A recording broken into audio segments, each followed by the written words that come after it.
కానీ రేపు ఇప్పుడు మన పెట్టుబడిదారీ వర్గం కోసం మన చంద్రబాబు గారు గానీ, లోకేష్ గారు గానీ, మంత్రులు గానీ, మినిస్టర్లు గానీ, అటు సెంట్రల్‌లో ఉన్న మన బీజేపీ నాయకులు, మన మోడీ గారు గానీ, వీళ్ళందరూ కూడా మన పవన్ కళ్యాణ్ గారు గానీ, వీళ్ళందరూ కూడా మన స్టేట్‌ని బాగు చేయటం కోసం పోయిన 5 ఏళ్లలో మొత్తం ఎక్కడెక్కడ నిలిచిపోయి, ఒక రోడ్లు గానీ, ఒక కాలువలు గానీ, ఒక ప్రాజెక్ట్ గానీ, ఒక చదువులో గానీ, ఎక్కడా కూడా నిర్మానుష్యం చేసేసి ఆయన జగన్ గారు చేసిన అరాచకత్వమైన పాలన ఎటువంటిదయ్యా అంటే మందు ప్లస్ గంజాయి ఆ రెండింటినీ అలవాటు చేసి ఆ రెండు తాగుతూ ఆ గంజాయి పీల్చుకుంటూ ఆయన వెనకాల నడుచుకుంటూ ఎవరినైనా సరే లెక్క లేకుండా తల్లి లేదు, తండ్రి లేదు, గురువు లేదు, అవతలాడు ఎవడు ఎటువంటి వాడైనా మీదకెళ్ళి దౌర్జన్యం చేసే అవసరమైతే ఆయన సంపాల నరకాల అదే టైపులో పెంచుకుంటూ వచ్చాడు ఆ జనాన్ని. అంతేగాని మనం చేసే తప్పు ఉప్పు అనేదంతా ఆయన ఎప్పుడు పెంచలేదు. ఇప్పుడు వీళ్ళందరూ కూడా కలిపి ఇతర దేశాల నుంచి పెట్టుబడిదారీ వర్గాన్ని రండి, మీకు కావాల్సిన ఫెసిలిటీస్ ఇస్తాము, మీకు ఎటువంటి ఇబ్బంది లేకుండా చూస్తాము అనే మాట ఒక్కొక్కళ్ళు 500, 800 లేకపోతే 1000 కోట్లు, 2000 కోట్లు, 3000 కోట్లు పెట్టుబడి పెట్టే ఇతర దేశాల నుంచే కానీ, మనలో చదువుకున్న విద్యావంతులే కానీ, ఇతర దేశాల్లో చదువుకున్న వాళ్ళే కానీ పెట్టుబడి పెట్టాలని ముందుకు వస్తున్నా కానీ జగన్ మాట్లాడే విధానానికి కొంత ఆలోచనలో పడి అవళకాళ్ళు కొంచెం జడుస్తున్నారు అనేది మా ఆలోచన. ఇది తతిమా వాళ్ళకి ఎట్లుంటుందో తెలియదు. నా ఆలోచన అయితే మాత్రం వీడి విధానం విధి విధానంలో రేపు మళ్ళీ రాబోయే రోజుల్లో ఏదన్నా పొరపాటు జరిగి మళ్ళీ ఈ మహానుభావుడు అంటూ ఈ స్టేట్కి సీఎం అయ్యే పొజిషన్ వస్తే, ఇంతకుముందు సీఎం అయిన 5 ఏళ్లలో మనకి ఎటువంటిది మనకి బ్యాటరీలది ఉంది. ఆయన ఎంపీ గారు గల్లా జయదేవ్ గారు మనకి కొన్ని వేల కోట్లు మనకి దీనికి కట్టేవాడు. ఏది మన ప్రభుత్వం తరపు నుంచి మనకు కావాల్సిన సొంకాలు కట్టేవాడు. ఇవాళ అటువంటి వాళ్ళని కియో కార్ల వాళ్ళని ఇంకా పెద్ద పెద్ద వాళ్ళని వీళ్ళందరినీ కూడా ఎక్కడి నుంచి తోలేశాడు. రేపు అదే రకంగా రేపు మా పరిస్థితి కూడా ఏదన్నా అవుతుందేమో అనేది ఈ పెట్టుబడిదారి వర్గంలో మన ప్రభుత్వం వారు ఎంత నమ్మకంగా చెప్పినా వాళ్ళని ఎంత దగ్గర తీసుకొచ్చినా కొంచెం లోపల ఈ బెరుకు అనేది ఒకటి ఉన్నది.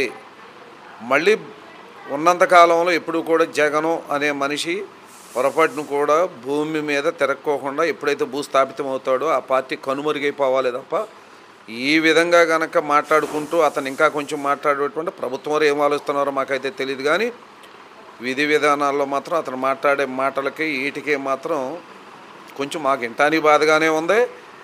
ఎదటి వాళ్ళు కూడా రేపు ఈడొస్తే ఏమిటి అనే ఆలోచనలో అయితే కొంచెం డైనమాలో ఉన్నారు. మంచివాళ్ళు కూడా లేకుండా లేరు. ఇప్పుడు చంద్రబాబు గారు సూపర్ 6 అని పెట్టారు.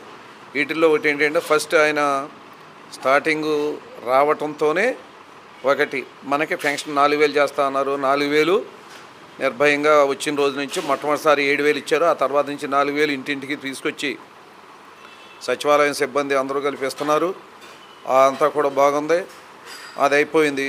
తర్వాత ఏం పెట్టాడు చంద్రబాబు గారు, గ్యాస్ అనేది ప్రతి కుటుంబానికి కార్డు ఉన్న మనిషికి 3 సిలిండర్లు ఉచితంగా ఇవ్వటం అనేది పెట్టారు.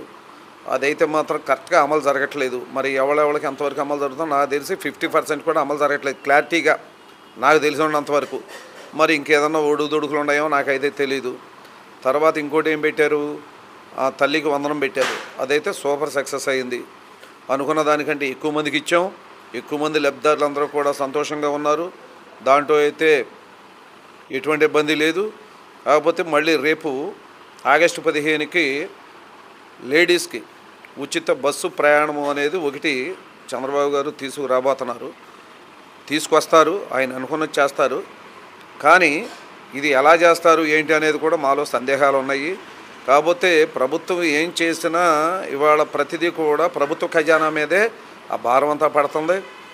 మళ్ళీ ఇప్పటికే 11 లక్షల కోట్లు అప్పుల్లో ఉండిపోయిన వాళ్ళం. మళ్ళీ ఇప్పుడు ఇది కూడా ఉచిత బస్సు అనేది ఆ రోజునాడు చంద్రబాబు గారు మాట్లాడారు కనుక అనుకున్న మాటల్లో తప్పకోకుండా ఇవ్వాల్సిందే. కానీ ఎంతో కొంత ప్రభుత్వమే భారం పడే మాట అయితే ఖాయం. దాన్ని కూడా ఆలోచించి ఏం చేయాలి అనేది ఆయన కూడా ఏంటంటే చాలా తెలివిగాను ముందు జాగ్రత్తతో ఆలోచిస్తారు చంద్రబాబు గారు. అది కూడా ఇవ్వటమే కానీ ఇంకా భారం పడిపోతుంది అనేది మా లోపలైతే ఒక ఆవేదన ఉంది. ప్రస్తుతానికైతే అందరి భయము ఒకటే, అది రేపు మళ్ళీ జగన్ అండ్ కో అనేవాళ్ళు ఎవరు కూడా భూమి మీద ఈ విధంగా ఉండి ఇలా మాట్లాడటానికి మాత్రం వాళ్ళు ఎక్కడ కూడా ఉండవలసిన వాళ్ళందరూ కూడా జైల్లో ఉండాలి. వాళ్ళు జైల్లో ఉండవలసిన వాళ్ళు కూడా ఇంకా ప్రస్తుతానికి మనం సంవత్సరం అంటే 13 నెలలు అయింది మన ప్రభుత్వం వచ్చి. ఈ 13 నెలల్లోనూ అక్కడికి కొంతమంది బయట తీసుకొచ్చి బయట ఉంటున్నారే కానీ వాళ్ళు ఎప్పుడైనా సరే జైల్లో ఉండాల్సిందే తప్పితే బయట ఉంటే మాత్రం ఇదే పరిస్థితి. జనానికి పూర్తిగా అర్థం కావాలంటే వాళ్ళ తప్పులు పూర్తిగా ఎండగట్టి జనంలో పలసన చేసి అయినా వాళ్ళు మాట్లాడే విధానానికి ఎక్కడికక్కడ కనుక బ్రేక్లు వేసుకుంటూ వెంటనే చట్టరీత్యా తీసుకోవాలని చర్యలు తీసుకుంటే వాళ్ళు తల్లికి పెళ్ళానికి కూడా వరుసవాయా లేకుండా మాట్లాడే విధానాలన్నీ కూడా మార్చుకోకపోతే రేపు ఆ విధానానికి ఎప్పుడైతే నోట్లో నుంచి వక్ర భాష ఎప్పుడైతే బయటకు వచ్చిందో దాని మీద చట్టరీత్యా కనుక ప్రభుత్వం వారు ఎక్కువ చర్యలు తీసుకుంటే కొంతవరకు బ్రేక్ అయితే వీళ్ళ గురించి ఆలోచన తప్పితే వేరేగా అయితే లేదు. ప్రభుత్వం పనులను తత్వాన్ని బాగానే ఉన్నాయి. మా లోపల అనుమానం ఏంటంటే ఇది ఒక్కటే అనుమానం, ఇదే భయం.